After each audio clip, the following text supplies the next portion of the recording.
નમસ્કાર મિત્રો, છેલ્લા લેક્ચરની અંદર આપણે પટલમય તંત્ર જે બનેલું હોય છે કોષોની અંદર એમાં જોવા મળતી બે અંગિકાઓ વિશે આપણે ચર્ચાઓ કરી. એક હતી અંતઃકોષ રસાળ અને બીજી જે હતી એ હતી ગોલ્ગી કાય. હવે આપણે અંતઃપટલ તંત્રની બાકીની અંગિકાઓની ચર્ચા કરીએ તો એમાં આપણે વાત કરીએ છીએ લાઇસોઝોમ્સ. તો લાઇસોઝોમ્સ જે અંગિકાઓ હોય છે કેવી હોય છે એના વિશે ચર્ચા કરીએ તો સૌપ્રથમ બાબત એ છે કે લાઇસોઝોમ એ પટલમય અને પુટિકામય રચના હોય છે. એટલે કે નાની નાની ગોળ પુટિકાઓ હોય છે અને એમની ફરતે પટલ આવેલું હોય છે.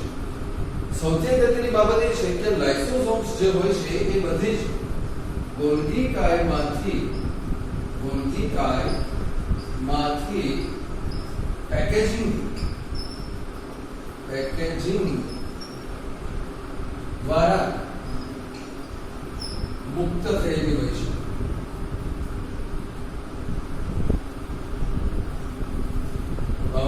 જ્યારે આપણે ગોલ્ગી કાયની ચર્ચા કરી ત્યારે એમાં જોયું હતું કે ગોલ્ગી કાયનું જે મુખ્ય કાર્ય હોય છે એ હોય છે અંતઃકોષ રજાઓમાંથી જે પદાર્થો મુક્ત થતા હોય છે એ પદાર્થોને પેકેજિંગની ક્રિયા દ્વારા કોષ રસમાં મુક્ત કરવા. તો અહીંયા આપણે જે જોવા મળે છે એ બાબત શું છે કે લાઇસોઝોમ્સ હોય છે એ ગોલ્ગી કાયમાંથી પેકેજિંગ દ્વારા મુક્ત થયેલી છે. અહીંયા આપણે એક સરસ વાક્ય સમજવા માટે ખાસ યાદ રાખવું પડે કે દરેક લાઇસોઝોમ, ખાસ યાદ રાખો, દરેક લાઇસોઝોમ એ ગોલ્ગી કાયમાંથી મુક્ત થયેલી પુટિકા છે. ફરી વખત બોલું છું, દરેક લાઇસોઝોમ એ ગોલ્ગી કાયમાંથી મુક્ત થયેલી પુટિકા છે, પણ ગોલ્ગી કાયમાંથી મુક્ત થયેલી દરેક પુટિકા લાઇસોઝોમ નથી. તો અહીંયા આપણે એ બાબત ઉપર ચર્ચા કરી કે ગોલ્ગી કાયમાંથી જે પેકેજિંગ જે પદાર્થ મુક્ત થાય છે એ બધા જ પદાર્થો અંતઃકોષ રજાઓમાંથી આવેલા છે. તો સૌપ્રથમ એના માટે આપણે આ ચર્ચા કરીએ કે અંતઃકોષ રસજાળ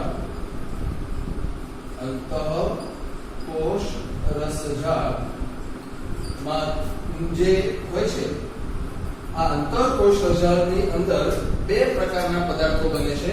એ હોય છે લિપિડ અને પ્રોટીન. લિપિડ અથવા પ્રોટીન આ બને છે. હવે આ પદાર્થો જે છે એ હવે ગોલ્ગી કાયની અંદર ગોલ્ગી કાયમાં પેકેજિંગ માં દાખલ થાય છે. એટલે અંતઃકોષ રજાળમાં બનેલા પદાર્થો એ ગોલ્ગી કાયની અંદર પેકેજિંગ તરીકે દાખલ થાય છે. ત્યારબાદ જે ઘટના બને છે કે આ ગોલ્ગી કાયની અંદરથી મુક્ત થયેલી પુટિકાઓ એ આ પદાર્થ ધરાવે છે. એટલે હવે આપણે જ્યારે ચર્ચા કરીએ કે અંતઃકોષ રજાળની અંદર ખાસ સમજીએ આપણે કે અંતઃકોષ રજાળની અંદર લિપિડ પણ બને છે અથવા પ્રોટીન પણ બને છે. આ બધા જ પદાર્થો જે પણ કંઈ બન્યું છે એ બધું ગોલ્ગી કાયમાં પેકેજિંગ માટે આવશે. અને આ પેકેજિંગ થયેલા પદાર્થો એ મુક્ત થયેલી પુટિકાઓમાં હશે. એનો અર્થ એવો થાય કે આ જે મુક્ત થયેલી પુટિકાઓ જોવા મળે છે એ બે પ્રકારની હશે. એની અંદર લિપિડ હશે અથવા એની અંદર પ્રોટીન હશે. અહીંયા આપણે આ બે ભાગ પાડીએ છીએ કે અંતઃકોષ રજાળમાં જે પદાર્થો બને છે એ પહેલા ગોલ્ગી કાયની અંદર આવે છે, જે એનું પેકેજિંગ થાય છે. પેકેજિંગ થયેલા પદાર્થો એ મુક્ત થયેલી પુટિકામાં હાજર હશે. એટલે કે જે પુટિકાઓ મુક્ત થશે એમાં કાં તો લિપિડ હશે અને કાં તો પ્રોટીન હશે. તો લિપિડ જે પુટિકાઓમાં હાજર હશે એ લાઇસોઝોમ નથી. હવે આગળ જોઈએ કે જે પુટિકાઓમાં પ્રોટીન છે એ પણ પ્રોટીન બધા એક સરખા નથી. એટલે અહીંયા આપણે ફરી પાછા એના ભાગ પાડીએ કે આ પ્રોટીનમાંથી કેટલાક એવા પ્રોટીન હોય છે કે જે રચનાત્મક પ્રોટીન તરીકે ઓળખાય છે. રચનાત્મક પ્રોટીન હશે કે જે કોષની જુદી જુદી ક્રિયાઓની રચના, જે પદાર્થો હોય છે એની રચનાઓમાં ભાગ લેતા હશે. તો બાકીના જે પ્રોટીન હશે જે હશે એ હશે ક્રિયાત્મક પ્રોટીન. આ ક્રિયાત્મક પ્રોટીન જે હોય છે એ મોટા ભાગે ઉત્સેચકો તરીકે જોવા મળે છે. મોટા ભાગે એમાં ઉત્સેચકો જોવા મળે છે. ઓકે, હવે આપણે જોઈએ કે એવી પુટિકાઓ, ખાસ યાદ રાખો, એવી પુટિકાઓ કે જે આ પ્રોટીન ધરાવે છે એની અંદર બે પ્રકારના પ્રોટીન હોઈ શકે છે. એક હોઈ શકે છે કાં તો એમાં રચનાત્મક પ્રોટીન હશે અને કાં એની અંદર હશે ક્રિયાત્મક પ્રોટીન કે જે ઉત્સેચકો હોય છે. તો ફરી વખત જોઈએ કે જે પુટિકાઓ આ રચનાત્મક પ્રોટીન ધરાવે છે એ પણ લાઇસોઝોમ નથી. એટલે હવે આપણે ચર્ચા કરીએ ક્રિયાત્મક એટલે કે ઉત્સેચકો ઉપર. તો ઉત્સેચકો પણ ઘણા બધા હોય છે. તો ઘણી બધી પુટિકાઓમાં ઉત્સેચકો હાજર હોય છે. તો એને ફરી પાછા આપણે અહીંયા ભાગ પાડીએ કે જે ઉત્સેચકો હોય છે એ અન્ય ક્રિયાઓ માટેના ઉત્સેચકો,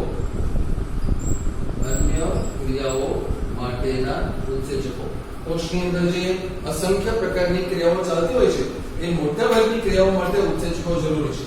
તો આ જ બધા જે ઉત્સેચકો છે એ ગોલ્ગી કાયમાંથી આ રીતે પુટિકા સ્વરૂપે મુક્ત થતા હશે. તો હવે આપણે જોઈએ કે અન્ય ક્રિયાઓ એટલે કઈ ક્રિયાઓ. તો એના માટે આપણે લખવું પડે કે બાકીના જે છે એ છે હાઇડ્રોલાઇસિસ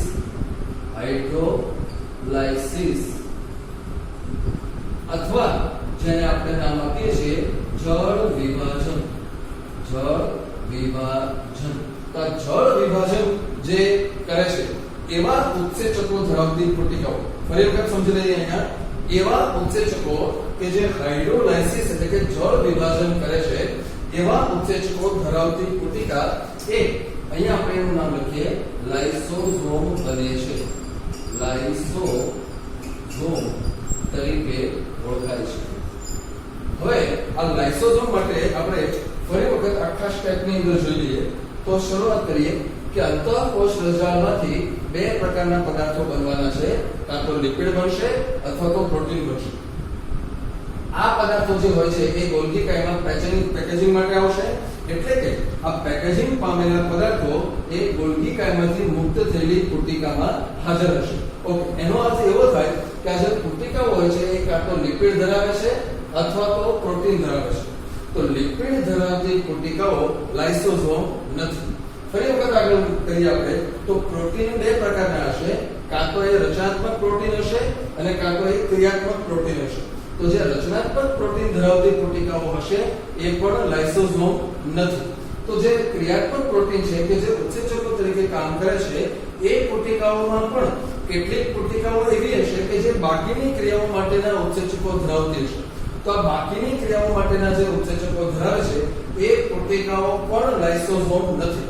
તો હવે આપણે જે છેલ્લો ઓપ્શન મળે છે કે બધી જ ક્રિયાઓમાંથી જે હાઇડ્રોલાઇસિસ એટલે કે જળ વિભાજન જે પ્રક્રિયા થાય છે, આપણે આગળ એના વિશે બહુ ડિટેલમાં ચર્ચા કરવાની આવશે કે આપણા કોષોની અંદર ઘણી બધી ક્રિયાઓ એવી થતી હોય છે કે જેમાં કોઈ પદાર્થની અંદર પાણીનો અણુ ઉમેરીને એનું વિભાજન કરવામાં આવે છે. એ ક્રિયા એને આપણે જળ વિભાજન કહીશું. તો આ જળ વિભાજન માટેના ઉત્સેચકો ધરાવતી જે પુટિકા હોય છે એ પુટિકાઓ લાઇસોઝોમ તરીકે ઓળખાય છે. એટલે ફરી વખત આપણે જોઈ લઈએ કે લાઇસોઝોમ એ બધી જ ગોલ્ગી કાયમાંથી મુક્ત થયેલી પુટિકાઓ હોય છે. પણ ગોલ્ગી કાયમાંથી મુક્ત થયેલી બધી જ પુટિકાઓ લાઇસોઝોમ નથી.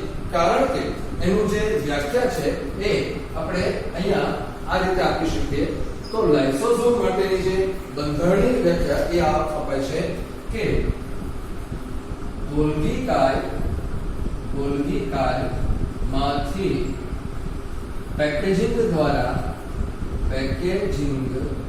દ્વારા મુક્ત થયેલી એવી પુટિકાઓ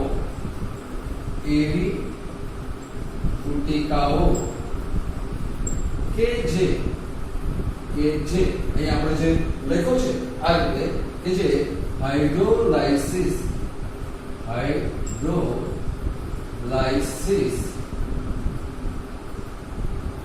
એટલે કે જળ વિભાજન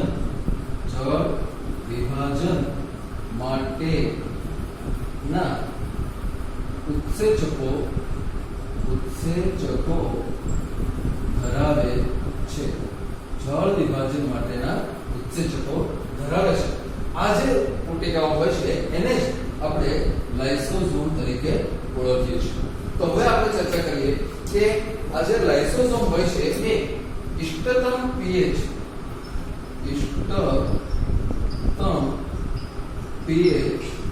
પર સક્રિય હોય છે.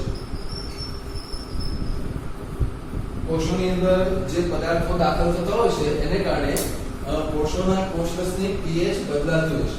તો સારામાં સારી જે pH હોય છે ત્યારે આ ઉત્સેચકો સૌથી વધુ સારામાં સારું કાર્ય કરતા હોય છે. તો હવે આપણે જોશું કે આ જે લાઇસોઝોમ હોય છે એની અંદર જે ઉત્સેચકો જોવા મળે છે, એ ઉત્સેચકોને હાઇડ્રોલેઝિસ ઉત્સેચકો તરીકે ઓળખવામાં આવે છે. અહીંયા આપણે જે પ્રક્રિયા લખી છે, પ્રક્રિયા ખરેખર જોઈએ, પ્રક્રિયાનું નામ છે હાઇડ્રોલાઇસિસ. આ છે હાઇડ્રોલાઇસિસ એટલે કે જળ વિભાજન, એ પ્રક્રિયાનું નામ છે. તો આ પ્રક્રિયા જેના વડે થાય છે એ ઉત્સેચકો એને હાઇડ્રોલેઝિસ ઉત્સેચકો તરીકે ઓળખવામાં આવે છે. તો આવા ઉત્સેચકોના કેટલાક એક્ઝામ્પલ અહીં આપણે સમજીએ. તો દાખલા તરીકે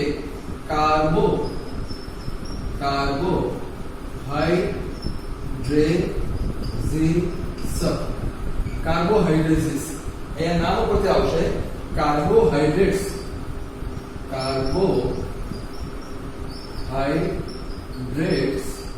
અથવા જેને આપણે કાર્બોદિત પદાર્થો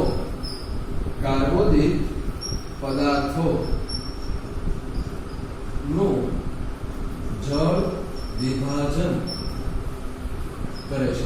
કાર્બોદિત પદાર્થો એટલે એવા પદાર્થો જે આપણે સ્ટાર્ચ, સેલ્યુલોઝ, ગ્લાયકોજન એવા જે પદાર્થો હોય છે એ પદાર્થોનું વિભાજન એ આના દ્વારા થતું હોય છે. તો એવા ઉત્સેચકોને આપણે કાર્બોહાઇડ્રેસિસ એવું નામ આપીએ છીએ. બીજા પ્રકારના જે ઉત્સેચકો અહીંયા આપણને જોવા મળે છે એ હોય છે પ્રોટીએઝિસ. પ્રોટીએઝિસ એના નામ ઉપરથી છે. પ્રોટીએઝિસ એટલે એવા ઉત્સેચકો કે જે પ્રોટીન એટલે કે નત્રલ નું જળ વિભાજન કરે છે. આમ સામાન્ય રીતે જે શબ્દ છે પ્રોટીન એ આપણે બહુ સ્વાભાવિક રીતે વાપરીએ છીએ, પરંતુ એનું જે શુદ્ધ ગુજરાતી એ નત્રલ પદાર્થો થાય છે. તો નત્રલ પદાર્થોનું જળ વિભાજન જેના દ્વારા થાય છે એ ઉત્સેચકો એને આપણે પ્રોટીએઝિસ તરીકે ઓળખીએ છીએ. ત્યારબાદ એની અંદર જે જોવા મળે છે એ છે લાઇપેઝિસ. તો લાઇપેઝ એના નામ ઉપરથી છે લિપિડ એટલે કે મેદ પદાર્થો જે સામાન્ય ભાષામાં ચરબી તરીકે ઓળખીએ છીએ આપણે, એવા મેદ નું જળ વિભાજન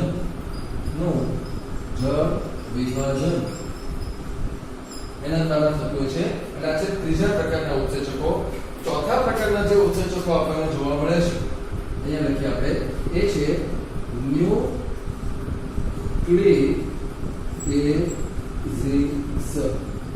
ન્યુક્લિએઝિસ.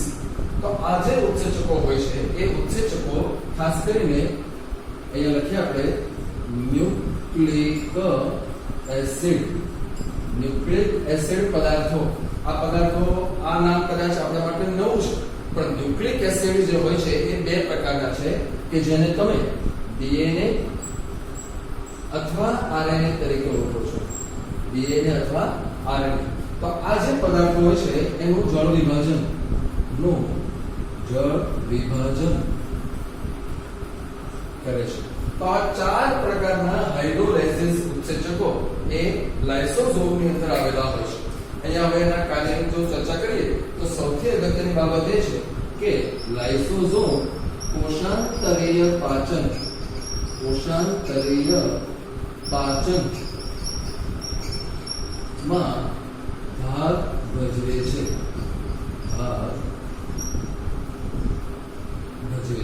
હવે આ વાત જે આપણે સમજીએ છીએ, કોષાંતરીય પાચન એટલે શું? તો આ પાચન એટલે એવું પાચન છે કે જે કોષની અંદર થાય છે. ખાસ યાદ રાખો કે આપણી જેવા જે પ્રાણીઓ હોય છે, જે ઉચ્ચ કક્ષાના પ્રાણીઓ હોય છે, એમાં મોટા ભાગનું જે પાચન આપણા પાચન માર્ગમાં થાય છે એ બાહ્ય કોષીય પાચન છે. આપણે આગળના જે બધા ચેપ્ટર્સ ભણશું એમાં જોશું આપણે કે આપણા પાચન માર્ગમાં પણ આ જ બધા ઉત્સેચકો ભાગ ભજવે છે. કાર્બોહાઈડ્રેટ્સ, પ્રોટીએઝિસ, લાઇપેઝિસ અને ન્યુક્લિએઝિસ, પણ એ બધા આપણા પાચન માર્ગના પોલાણમાં કામ કરે છે. જ્યારે આ બધા જે ઉત્સેચકો હોય છે એ કોઈ એક પર્ટિક્યુલર કોષની અંદર જે પદાર્થ, કારણ કે આપણે અત્યારે કોષની અંદર હાજર અંગિકાઓ વિશે ચર્ચા કરીએ છીએ, તો એ જે અંગિકાઓ હોય છે એના ઉપર ભાગ ભજવે છે. એટલે એ પદાર્થોનું કોષની અંદર પાચન કરવા માટે આ લાઇસોઝોમ જેવા પદાર્થો ભાગ ભજવતા હોય છે. હવે આપણે જે વાત કરીએ છીએ એ ખૂબ અગત્યની ચર્ચા કે જેમાં આપણે નામ આપીએ છીએ આત્મઘાતી કોથળી.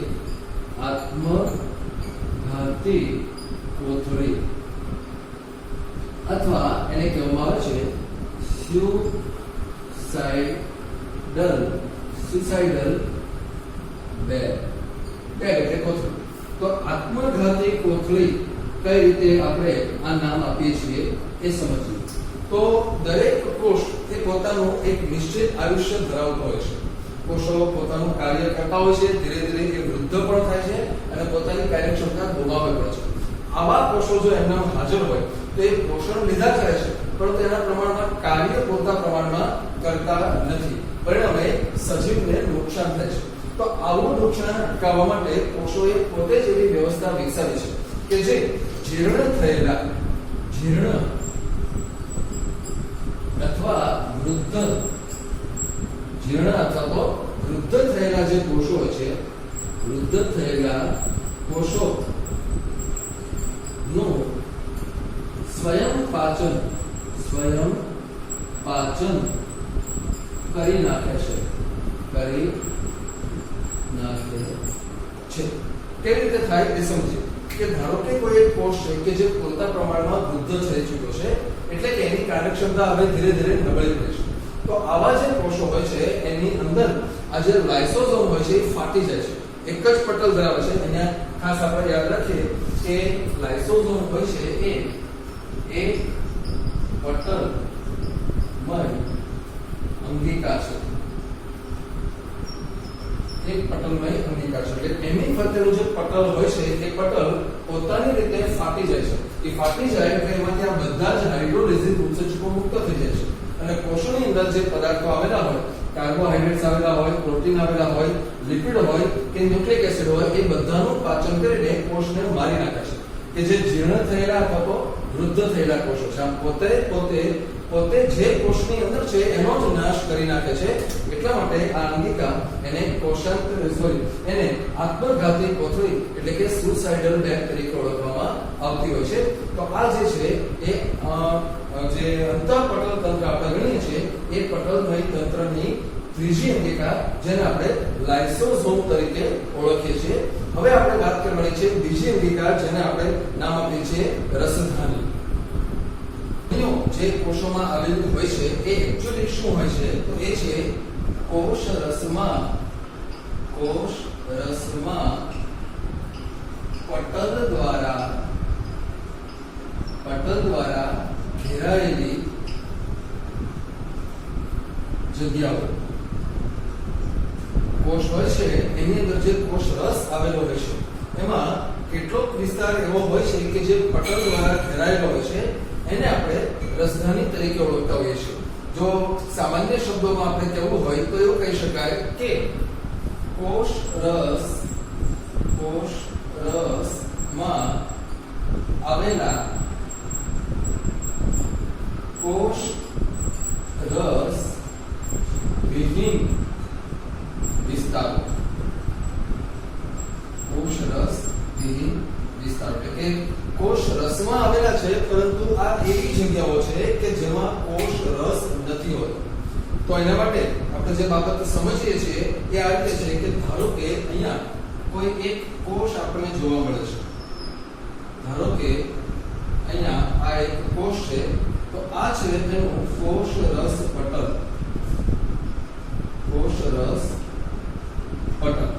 તો કોષોનો જે કોષ રસ હોય છે એ કોષ રસ પટલ દ્વારા ઘેરાયેલો છે.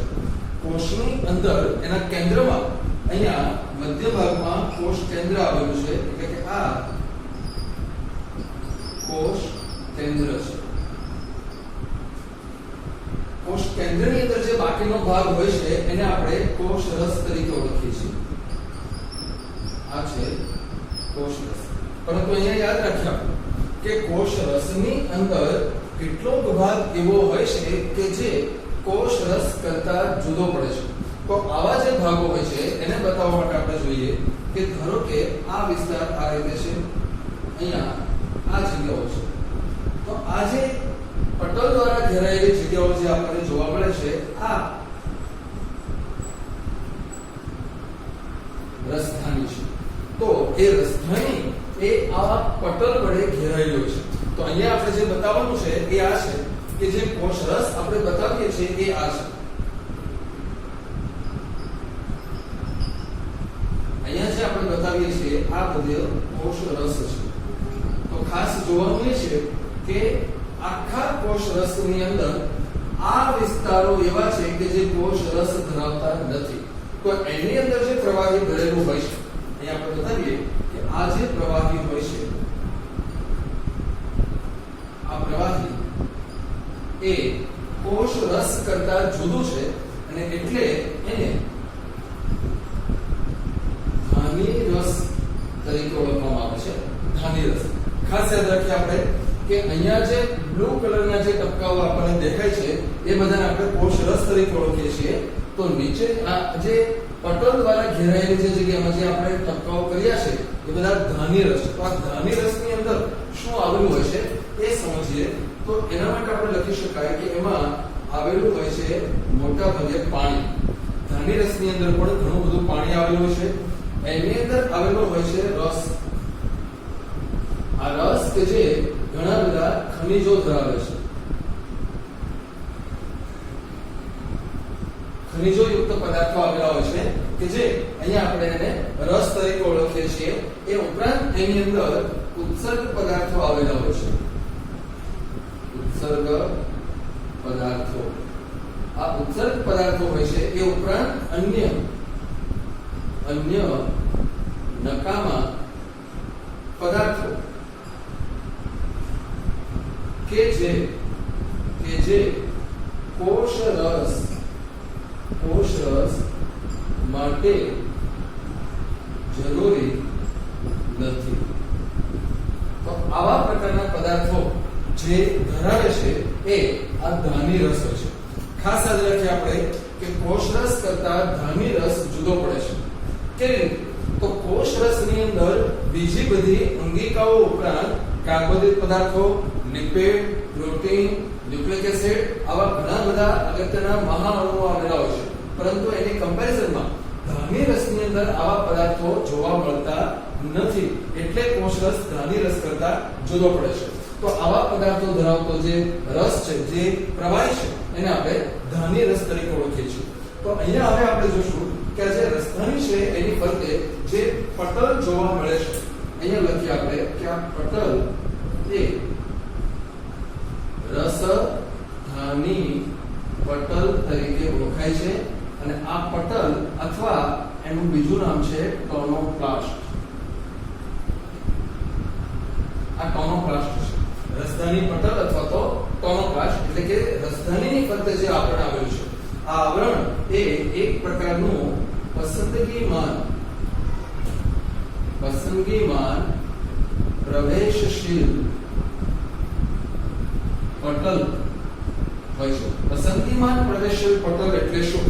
તો અહીંયા જોવાનું એ છે કે કોષ રસની અંદર જે પદાર્થો હાજર હોય છે એ પદાર્થોમાંથી બધા જ ઘટકો એવા નથી કે જેમાં દાખલ થઈ શકે. એમાંથી માત્ર પસંદગીના એટલે કે અમુક જ પદાર્થો ધાની રસમાં જઈ શકે છે. આ રીતે તો આ જે પદાર્થો અહીંયા નકામા જે ઘટકો હોય છે એ રસધાનીમાં દાખલ થઈ જતા હોય છે.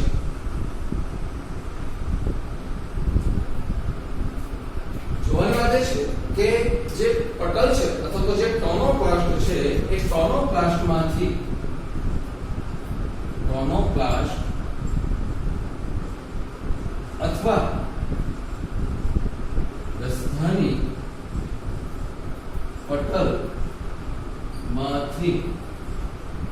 ખાસ જોઈએ આપણે કે આ જે પદાર્થો છે એમાંથી ઘણા બધા આયનો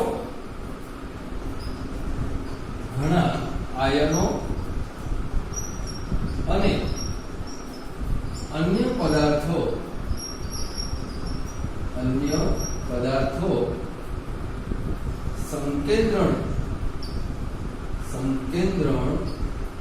ઢાળની વિરુદ્ધ જઈ ધાની રસમાં દાખલ થાય છે. ને અહીંયા જે પદાર્થો છે આપણે આગળ ઉપર જે વાત કરી છે કે સંકેન્દ્રણ ઢાળની વિરુદ્ધ એટલે કે ઓછાથી વધુ જે સંકેન્દ્રણ હોય છે એ પ્રમાણે ઘણા બધા પદાર્થો એમાં દાખલ થાય અને આવું હોવાને કારણે ધાની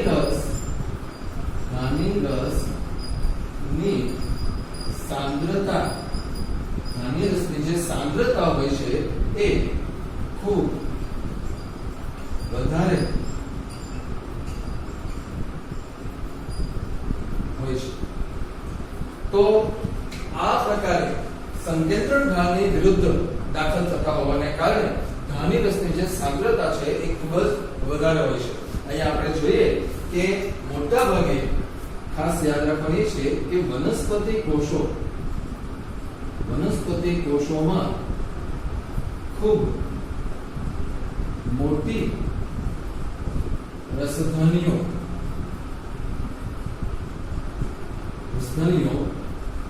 આવેલી હોય છે. વનસ્પતિ કોષો હોય છે એમાં ખૂબ મોટી રસધાનીઓ આવેલી હોય છે. ત્યાં સુધી અહીંયા આપણે ખાસ નોંધ કરવી પડે કે ત્યાં સુધી કે જે પરિપક્વ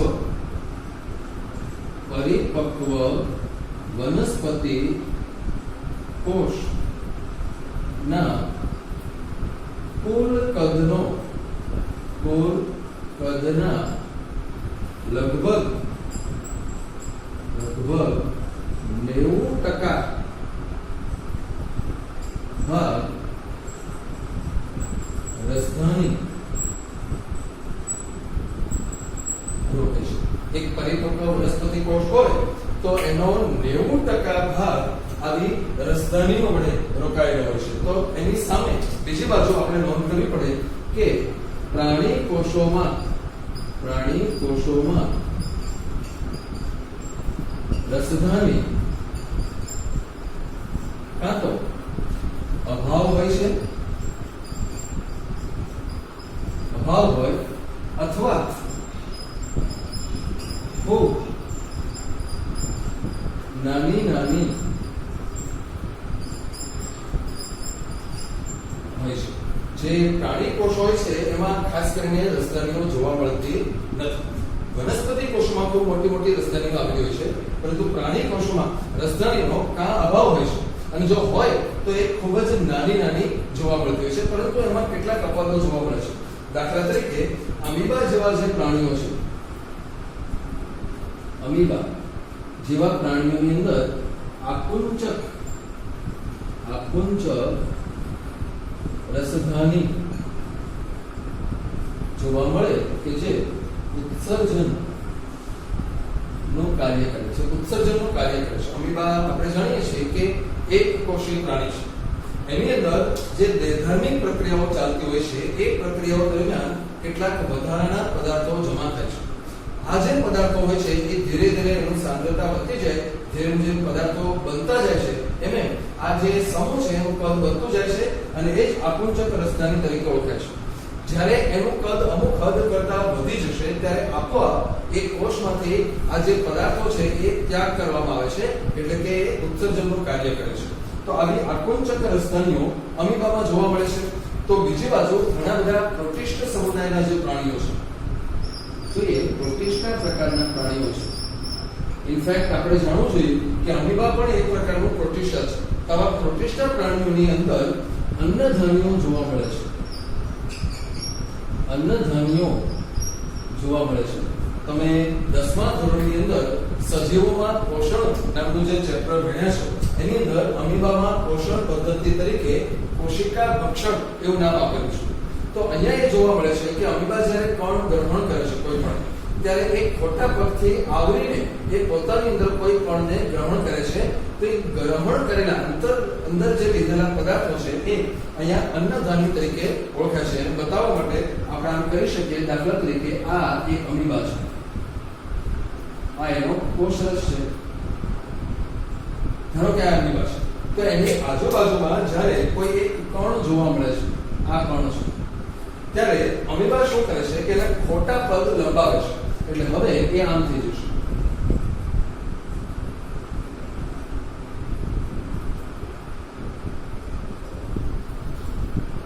આ રીતે એના ખોટા પગ બને છે. પેલો જે ખોરાકનો કણ છે એ અહીંયા આમ સમાઈ જાય છે, અંદર આવે છે. ધીરે ધીરે આગળના જે ભાગો છે એ જોઈન્ટ થઈ જશે અને અહીંયા આપણને જોવા મળે છે એ આ રીતની રચના. આ કોષ કેન્દ્ર છે, આ એનો કોષરસ છે અને જે ખોરાકનો કણ છે એ અંદર અહીંયા દાખલ થઈ ચૂકેલો છે આ રીતે. અને હવે એના કોષરસ પટલ એકબીજામાં ભળી જશે, પરિણામે એ રચના આવી થઈ જશે.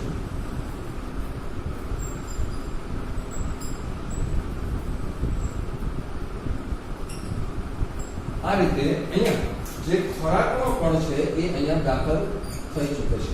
તો હવે તમે જોઈ શકો છો કે આ ભાગ કે જેની અંદર ખોરાકનો કણ હાજર છે એ ટુકડો એને અન્નધાની તરીકે ઓળખવામાં આવે છે.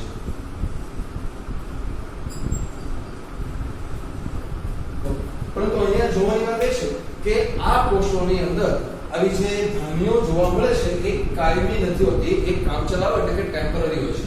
આ કણનું પાચન થઈ જશે એટલે પછી તમે એ ધાની અન્નધાની ત્યાં જોવા મળતી નથી. તો આ રીતે જુદા જુદા કોષોની અંદર આવી રસધાનીઓ એ કોષ રસમાં આવેલા કોષ રસ વિહીન વિસ્તારો તરીકે હાજર હોય છે. અહીંયા આજના લેક્ચરની અંદર આપણે જે કંઈ બોર્ડ ઉપર લખાણ કરેલું છે એ લખાણ એની એક પીડીએફ કોપી તમે આ વિડીયોના ડિસ્ક્રિપ્શનમાં નીચે જે લિંક આપેલી છે એના પરથી ડાઉનલોડ કરી શકો.